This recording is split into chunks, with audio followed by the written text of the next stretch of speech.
الرواية مهمة لأن في ناس شككت في شيء متعلق بهالرواية هذه. عن راشد بن مزيد قال: شهدت الحسين بن علي عليه السلام وصحبته من مكة حتى أتينا القطقطانة. القطقطانة هذه اللي هو موضع قريب من الكوفة، موضع قريب من الكوفة. يقول: ثم استأذنت في الرجوع فأذن لي.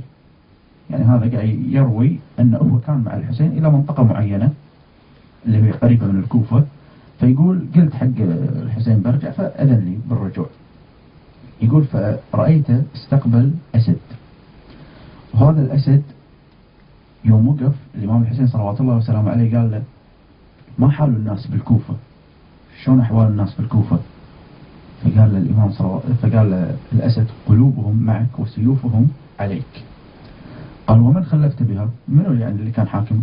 قال: ابن زياد، لأن الدولة الأموية أرسلت ابن زياد عشان هو يستولي على الكوفة ويهدد الناس، علشان كذي الناس قلبت على الإمام الحسين صلوات الله وسلامه عليه، ولا الناس كانت كلها مع مسلم بن عقيل سفير الحسين. لكن ابن زياد يومية ودخل الكوفة، وطبعا دخل متنكر لبس عمامه وتلثم، فالناس ظنته الحسين، إلى أن دخل بعدين وراح إلى قصر الإمارة، وبعدين جمع الجنود وراحوا وهجموا على مسلم وقتلوه.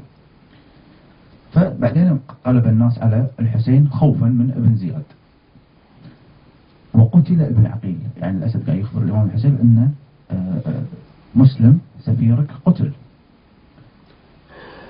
ثم انصرف وهو يقول: وما ربك بظلام للعبيد، أشهد الله أنك ولي الله وابن ولي.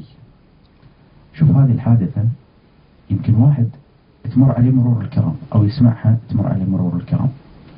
يمكن احنا الحين لو جينا قلنا حق شاب، قلنا له أن الأئمة صلوات الله وسلامه عليهم من مقاماتهم ومن عقيدتنا احنا الشيعة الإمامية أن نعتقد أن الإمام عليه السلام يفهم لغة الحيوانات، والحيوانات أيضا يفهمون لغة الإمام صلوات الله وسلامه عليه. طبعا أكو كثير من الناس لما تذكر له المقام هذا يشكك فيه، مع أن القرآن الكريم يخبرنا أن سليمان عليه السلام كلم النملة وكلم الهدهد، صح ولا لا؟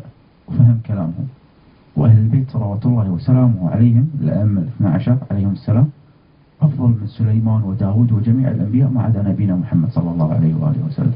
اللهم صل على محمد وآل محمد.